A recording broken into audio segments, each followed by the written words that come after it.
At last, the day arrived when I could escape the constant sight of your face. Those freeloaders, who did nothing but consume without contributing, needed to go.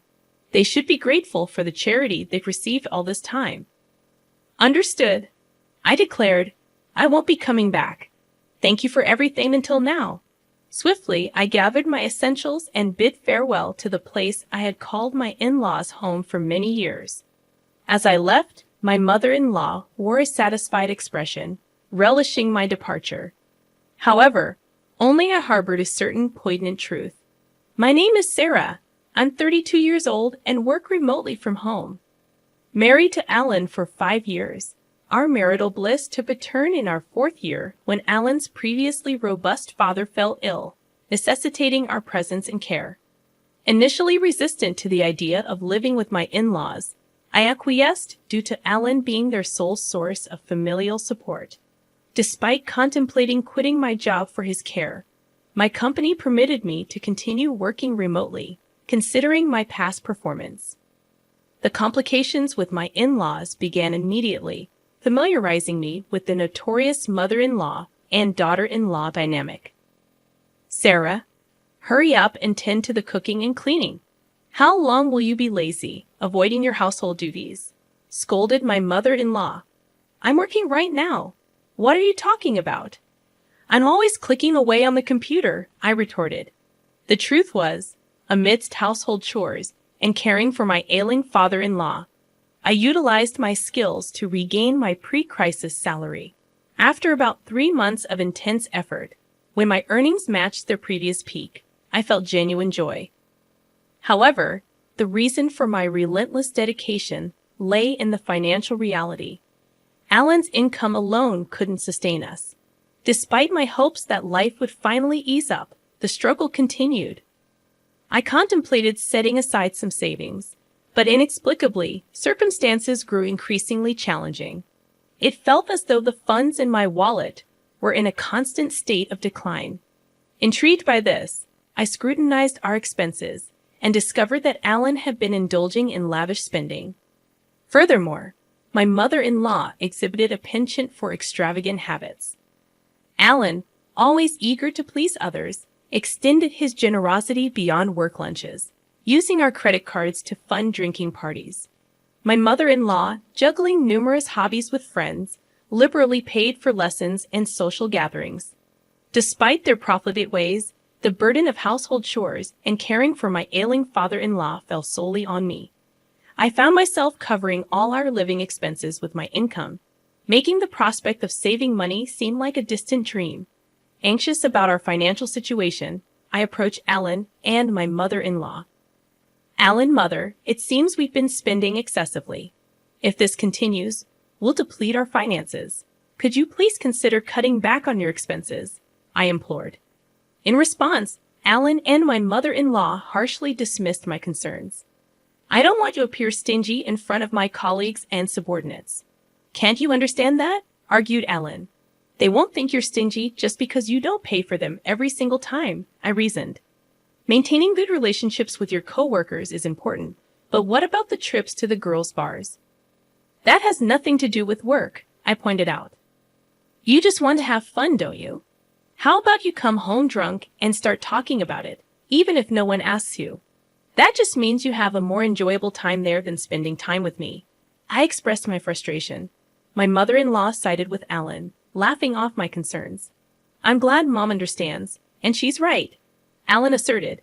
Meanwhile, my mother-in-law justified her spending, stating, if I didn't go to my classes, I'd just be cooped up at home. I'm taking classes with my friends to enjoy the limited time. I found myself grappling with the harsh words echoing in my ears, labeling me as a terrible daughter-in-law. Their judgmental remarks centered on the fact that I dedicated myself to household chores without earning an income, rendering me, in their eyes, without the right to voice complaints. The notion of being looked down upon by a homemaker left me perplexed. In truth, I worked diligently, contributing a steady income to the household, while also managing the housework and caring for my father-in-law. Their skepticism and belittling tone, asserting that working from home couldn't yield much, were disheartening. Even more so, my mother-in-law had apparently fed Alan a distorted narrative, implying that she alone took care of my father-in-law, painting me as an idle homemaker. The injustice of their perception left me speechless. Despite the countless moments when I contemplated leaving that challenging environment, the anchor that held me was my deep concern for my father-in-law. Since the early days of my marriage, he had consistently treated me with kindness, in stark contrast to Alan and my mother-in-law. His expressions of gratitude, acknowledging me as a wonderful daughter-in-law, resonated in my heart. Whenever he required care, he would apologize for the burden while expressing gratitude for my efforts. In these moments, I found solace and purpose in caring for him. I couldn't fathom leaving him to the whims of Alan and my mother-in-law. Father-in-law, it seemed, had been keenly aware of the family's dynamics, recognizing my contributions in maintaining our household's financial stability. His words of appreciation, acknowledging the importance of my efforts, became a source of strength. The anxiety about the fate of this household without my presence was overshadowed by the greater concern for my beloved father-in-law. Thus, I made the decision to personally provide dedicated care until my father-in-law's passing a year later. The somber occasion of his funeral became an emotional battleground for me. Despite my heartfelt grief, my tears were met with disapproval. "Why are you crying so much, Sarah? Father-in-law has passed away. Isn't mourning like this natural?" I was asked, but my response seemed to provoke irritation from my mother-in-law. She accused me of making it sound as if she had never taken care of him at all. The truth, however, was starkly different. My mother-in-law had hardly been involved in my father-in-law's care. Her preoccupation with hobbies and frequent outings left me as the primary caregiver. Despite my efforts, she portrayed herself as the oppressed and pitiful mother-in-law to outsiders, painting me as the cruel daughter-in-law. In the eyes of relatives, it seemed as though I was being too harsh on my mother-in-law. Even in the midst of mourning, I found myself criticized by those who understood little of the dynamics. Frustrated, I chose to distance myself from the relatives. However, this move did not go unnoticed by Ellen, who approached me with complaints. "You embarrassed Mom in front of everyone," he accused. "That doesn't make any sense. I was only crying about father-in-law's death. Despite that, your mom told me it was strange for me to cry. I never said she hadn't taken care of Dad at all. I just talked about mourning the loss of my father-in-law, whom I had always cared for," I defended myself. In the escalating argument, Ellen accused me of insulting his mother and suggested that if it bothered me so much, I should have cared for his father myself. The clash intensified, prompting the intervention of relatives who finally put an end to our quarrel.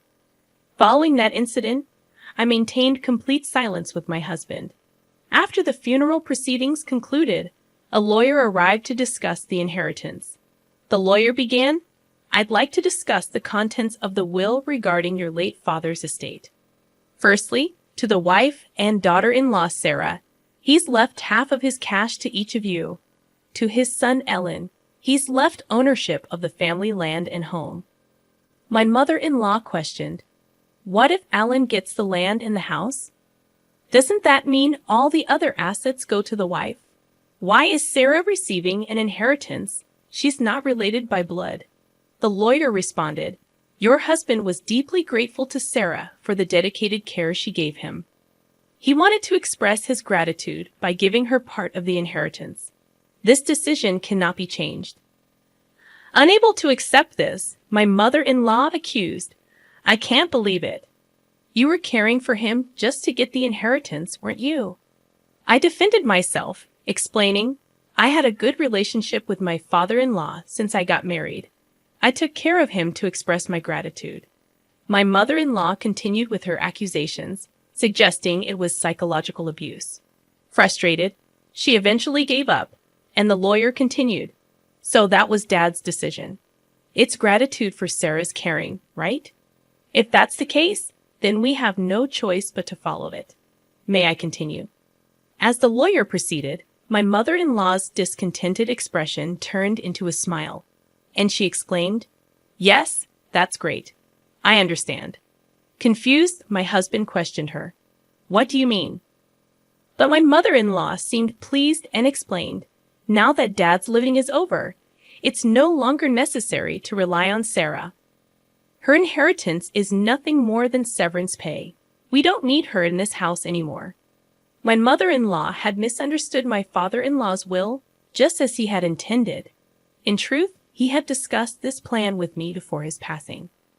He wanted me to be free from the constraints of this house after his demise. Using the will, he cleverly deceived my husband and mother-in-law, making it seem natural for me to leave, just as he had planned. My mother-in-law, misinterpreting my father-in-law's intentions, saw the will as an opportunity to eject me from the family. Concealing my actual desire to leave, I responded to her shock by saying, "Father-in-law, why would you treat me like this? Even to Dad, I was just someone taking care of him. Ellen, you can't understand Sarah anymore, right? Why don't you just divorce her?" Looking at Ellen with tearful eyes, I pleaded, and after contemplating for a moment, he agreed. You know what? Let's get a divorce. I've inherited the family home and land, and Mom got some money too. There's no longer any need to worry about living, so there's no problem if Sarah goes. What do you mean by that? Just what I said. I feel bad for asking, but could you leave our house and agree to the divorce? Understanding that there was no place for me there anymore, I agreed.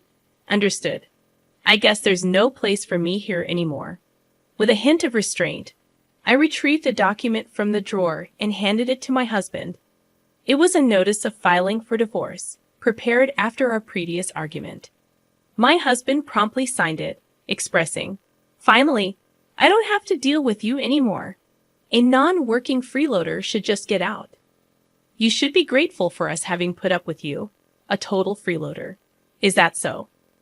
"Okay, I understand. I'll leave. Thank you for things up to now."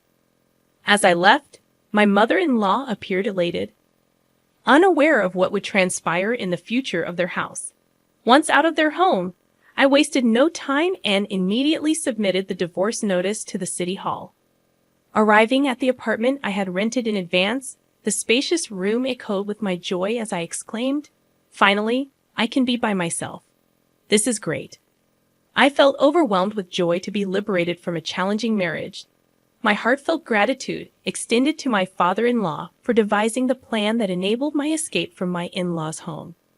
Subsequently, I embraced a comfortable life living on my own, appreciating the newfound freedom and the ability to continue working remotely, a skill I had cultivated during my time at my in-laws' place.